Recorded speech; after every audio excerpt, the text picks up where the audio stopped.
I'm delighted to do this conversation because I really do think this is a fascinating future of money that potentially has all the benefits of technology without the dangers that people think about. But I want to see where we go with it because we really have the ideal person to talk about it.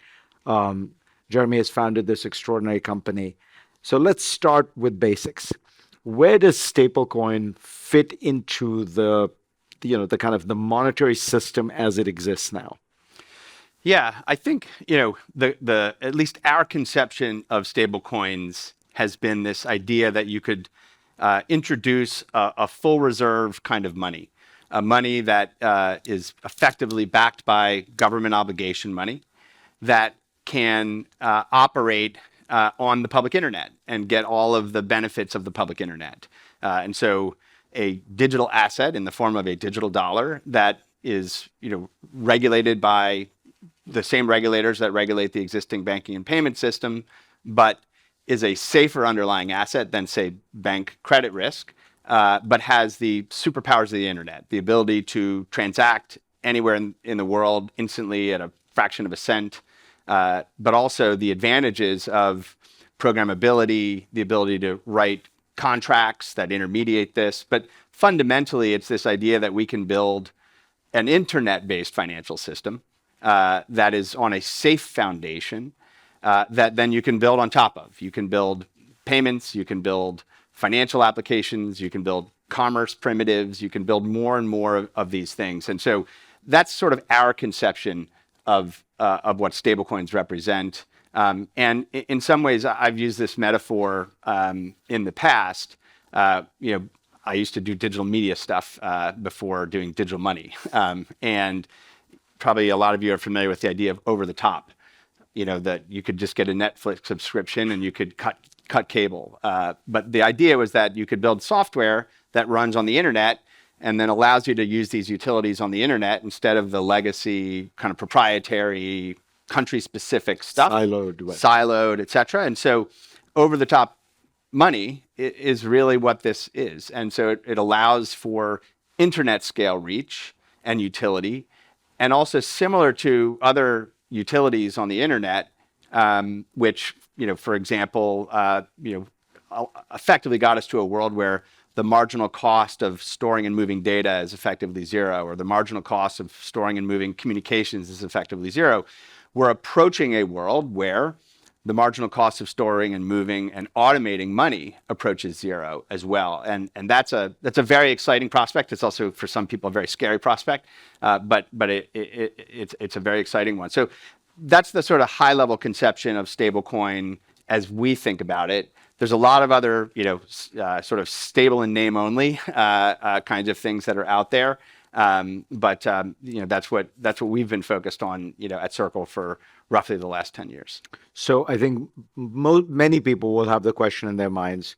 So how is this different from crypto? Right. So, first is to kind of look at a kind of conceptual model for what does crypto even mean.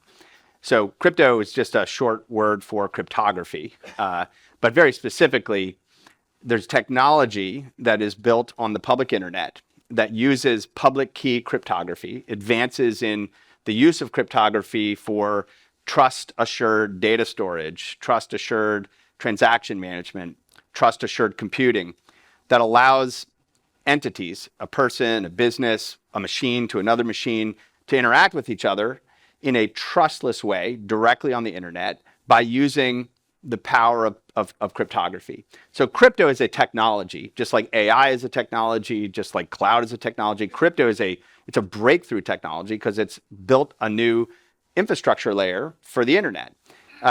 A lot of people have taken this concept of crypto and they just think that just means speculative assets, or that just means, whatever, you've sorted into your mind from the news cycles of the past 11 years.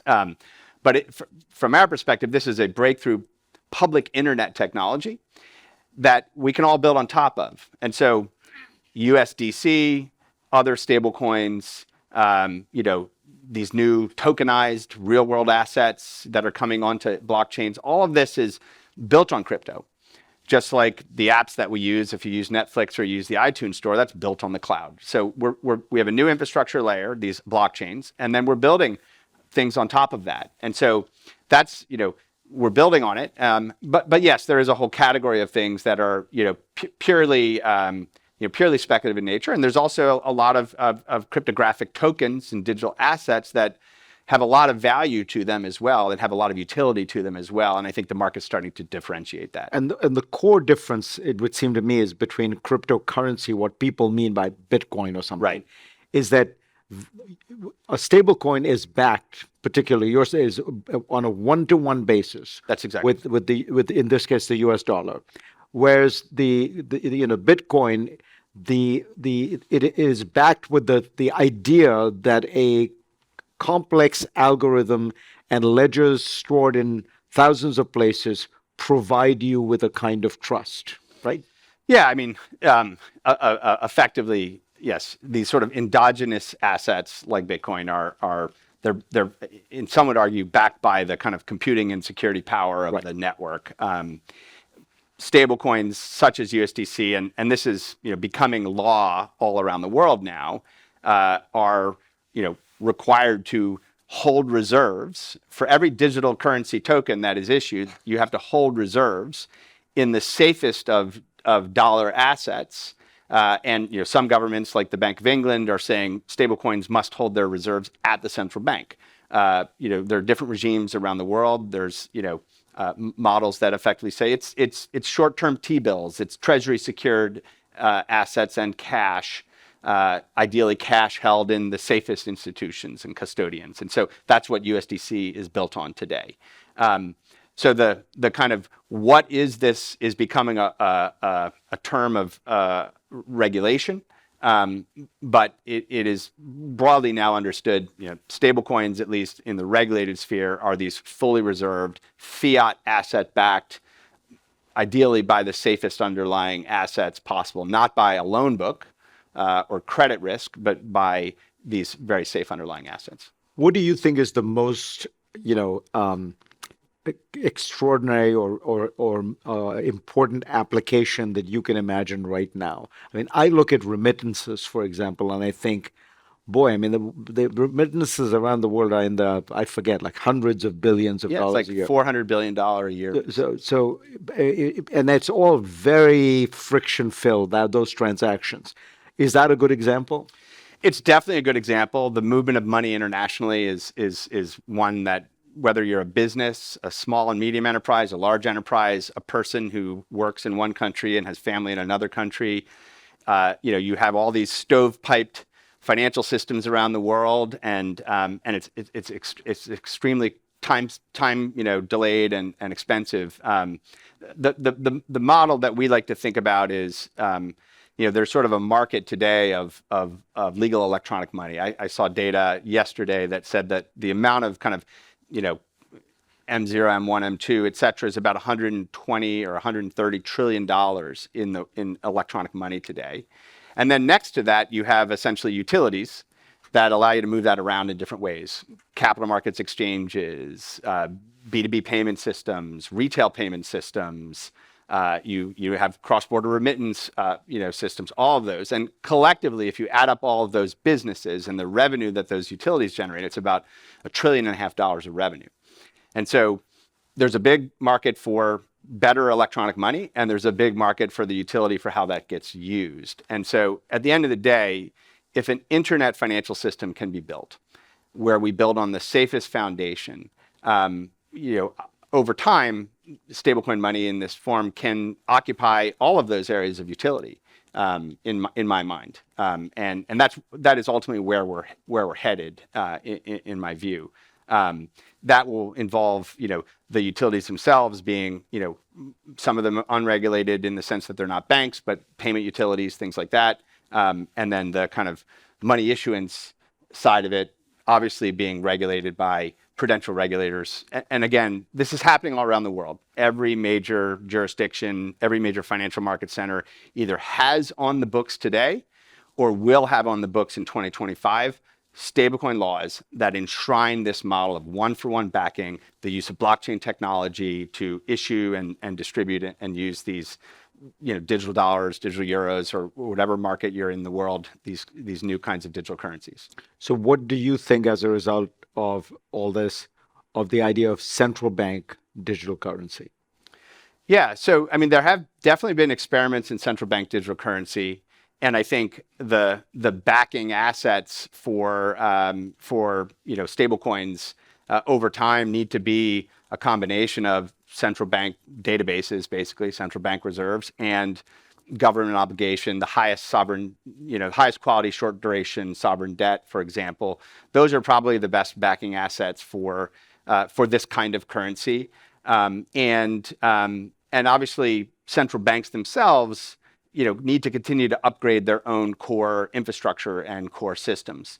But it's been really interesting to watch. The largest scale experiment in this today is in China, and the ECNY project, which launched many years ago, in fact, now. And the project began actually 10 years ago. I met the founder of the project at the PBOC in 2015. In fact, it was already started as a project. That project today has extremely low use, even though China is an all-powerful government. And I think there's a couple things at work here. I think one is that even people in China don't necessarily trust their government. They want an air gap between their wallet and the government, just like we all value privacy and value that intermediation so that the government is not directly in our pocketbook, so to speak. The other is private sector innovation. Anyone who goes to China knows that the private sector has been an extraordinary innovator in the technology of payments and the technology of moving money. And the dominant utilities are, Alipay and WeChat Pay and JD and the like.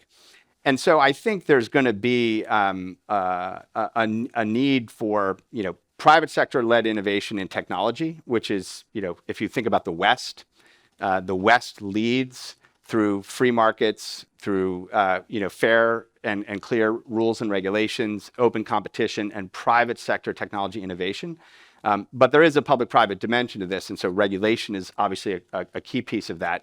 And over time, I would like more than anyone else to have the Federal Reserve's core infrastructure upgraded from, the many decades old that core infrastructure is. So we need to improve the core infrastructure, but then we need to, allow intermediation to be led by, the incredibly fast pace of technology innovation that we know from the internet and software and things like that. What do you think about the problem of cryptocurrency and digital payments and things like that, and security? I mean, a lot of people say, for example, that the specific best case use for Bitcoin is basically paying off ransoms over crypto cyber attacks. Leaving that aside, what is the security system and how do you ensure that it is secure? Yeah, so I think that what's really interesting is that the internet itself is inherently an insecure system, right? And so cyber as a concept, cyber risk, information security issues, these are pervasive everywhere, and it's hard to trust things that happen on the internet. It's inherent. It's a very, very deep challenge with the internet. So we need a response to that. And the response to that is, in fact, cryptography-based security systems that move more and more of the things that happen between people and between businesses intermediated with greater security than we have today. And so if I can have a cryptographic layer that can prove my identity, a cryptographic layer that can prove that I actually possess an asset or possess and own a form of money, if I can have code that is performing a task that is financial in nature or important between businesses, and that code can be cryptographically verified and assured and open and transparent so everyone can see exactly what that machine is doing, that represents a step function increase in the security of the internet. And so if we want a more secure internet, we need blockchains to be more widely deployed. Blockchains are effectively an internet operating system layer that adds fundamental new securities that do not exist in the legacy internet. And so it really is actually essential. The adoption of blockchain networks is essential to securing not just financial systems, but all of the records that are important to us and our identities and our social graph and so many other things that have become either assets of others who take them from us or porous systems. And so I think there's a misconception. I think what has to happen, however, is that society, and by that I mean, companies and regulators, financial institutions, households, people have to learn how to use these new technologies that involve cryptographic systems. And right now, if you've ever used blockchain-based systems at their core, it's like configuring your email back in 1993. It's like, this is too hard. And so the actual crypto of it and the blockchain of it has to move into the background. It has to become more invisible to people. And that's where, again, the private sector leads the way. Major companies that innovate in making the user experience of payments or money movement better step in, like a Stripe, for example, who's moving into this space. And so we just continue to move the user experience quality up, and we move the technology complexity more into the background, and we are upgrading our systems into this much more secure internet by building on blockchains. How do you make money? Circle. Sure. So a good conceptual model to think about Circle today is we operate one of the world's largest and most actively used stablecoin networks. So USDC and EURC, which is our euro stablecoin, which is now the largest euro stablecoin in circulation, operate on the public blockchain, and they operate as effectively a network. And so who's on the network? Well, end user wallets. There's hundreds of millions of end user wallets around the world connected to these networks that can transact. There are custodians, there are exchanges, there are payment apps, there's payment service providers, there's individuals, enterprises directly. So all of these different participants are connected to this stablecoin network. And they get the benefit of a secure, stable digital dollar, digital currency.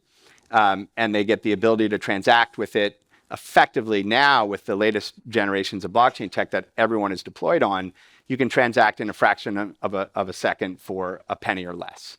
And so you get a very, very efficient medium, and you can do a lot of stuff with it. So that's growing, and the amount of transactions that are happening are growing. So our stablecoin network has processed over $17 trillion of transactions on the public internet since we launched it roughly 6 years ago.